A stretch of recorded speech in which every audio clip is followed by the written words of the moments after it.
Hello and welcome back to my series of videos about old calculators. You must be wondering what this guy is doing here. That's not a calculator. It's just kind of a humor because it's 2 days after Christmas and I was still wondering how this bottle of wine was able to survive the holidays. But that's going to be another story. New Year's is coming, so we're going to take care of this. What I wanted to talk about today is this machine here, which is very heavy. I don't know if it's cast iron, but it's very heavy. So this machine is what we call TIM, T-I-M, which stands for Time is Money. And this was sold by Times in Two, but in Chicago, but that was made in Germany. The inventor of this machine was German. What can we say about this machine? Well, first, if you want to add numbers, that's very easy. You just set one number here using those sliders, and you turn the crank one time, and all the numbers will be displayed here on the top. This is a reset function, not working all the time because that's a very old machine. But now you put the second number, you turn the crank once again, and the sum of the numbers will be here. So you would say that's a big machine to do additions. Well, it's not only addition. One of the interesting things about this machine is that you can do multiplication. So how can you multiply numbers? Well, a multiplication is just a series of addition. So either you can, let's say you want to multiply 463 by 21. What you could do is turn this crank 21 times. Then you can multiply by 21. But this machine will help you do that very quickly by turning one time. So I add it one time, and then I move the entire top of the machine one slot in this direction, which is a multiple of 10, and then I can turn twice.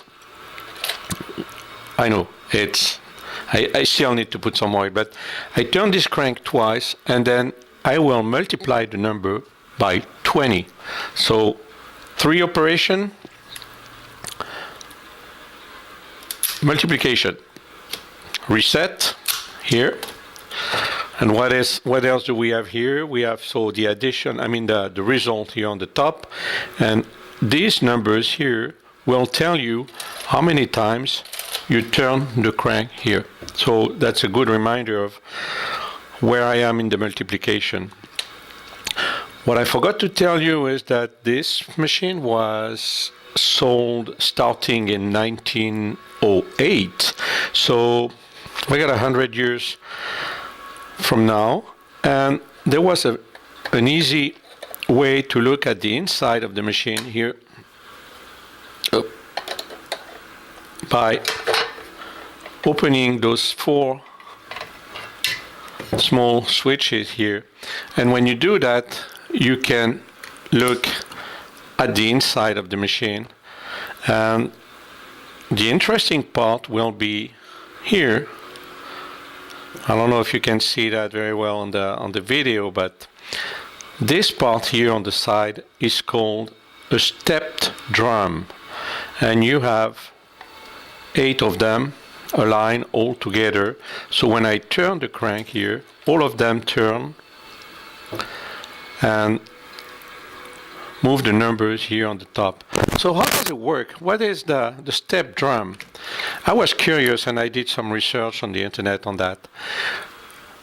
It turns out that this is not a new invention. It wasn't even a new invention in 1908. I found a very interesting book.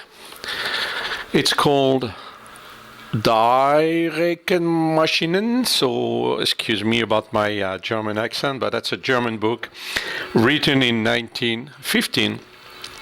And this book, apart from being in German, lists all the calculators that existed at that time. And you can see, for example, one of them, which is the Edix here, which is a very curious one, and this will be the object of another video that I will show you. You can see something like this, a comptator, and I can make a video also on this one. This one was using sliders here and some small chain to move the numbers to the bottom. And you can see something like this, like a step drum. And the step drum, as I told you, was not an invention of 1908. When I did some research on that, this was invented by a guy named Leibniz, who lived in the 1672. In fact, he invented this.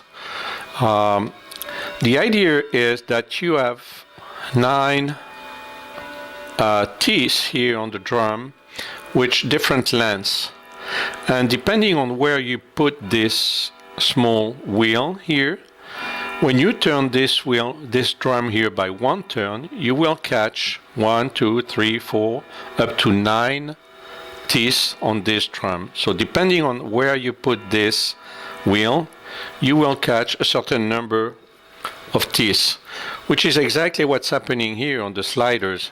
If I move the slider, I move this small wheel here, and the step drum, which is here, will catch a certain number of teeth, for example 3 on this one. So that's a very basic idea, but this was invented by Leibniz in 1672, and it's very interesting because it was used by somebody else called Thomas, and Thomas was trying to put those step drums here in a machine like this. So you can see that it's extremely similar to this one. We can even recognize the small wheels here on the bottom here. We can recognize the crank here on the right, the step drum, and then the addition here on top.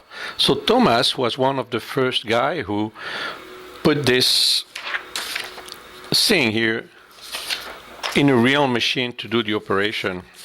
So Leibniz in 1600 was a very interesting guy. He invented this calculator, in fact, but because in 1600 they didn't have a very good way of manufacturing this, he asked one guy to do it for him, and everything was done by hand. So what happened is he constructed one machine like this, and I can't remember the name now, but I think there's only one left because it was made by hand, and it didn't work very well. I mean, you need some kind of precision in all the mechanisms here, and when you do that by hand, they were not able to achieve this kind of precision that you need. So the machine ended up not being very reliable, and Leibniz says, oh, maybe I don't have the good idea or something, but everything was put on pause for a moment until 200 years later when Thomas built his machine, and those guys, the German guys, improved on the design and built this one, which is the time is money, TIM. Forward 50 years, and you will have something like this. So I don't want to do a video on that because many people did that already, but this is the Curta calculator, and this is exactly the same principle as this one. You set up a number here on the small sliders, then you turn the crank one time, and you get the result on those display here. And if you want to do a multiplication, you take the top and you move it by the power of 10. So if I want to multiply by 20, I move by 10 and then I turn twice. And this was in the 1950s. So time is money, 1908, Curta, let's say 50. You understand why this was extremely popular compared to that. This was in fact put in your pocket, and I think it was used a lot for racing when people were in racing cars and there was a pilot and the co-pilot, and the co-pilot was able to do a lot of operation on the right using this small machine. Didn't need to have those big things. So again, by discovering this, time is money, I spent a lot of time trying to understand who built it, who discovered it, and if you have some time, I think you should go and try to look at this guy, this Leibniz guy.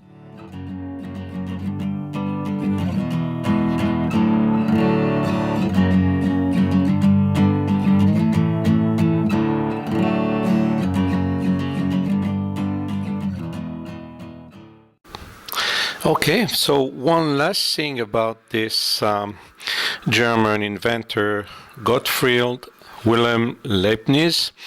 As I told you, he was born in 46, so from the 17th century.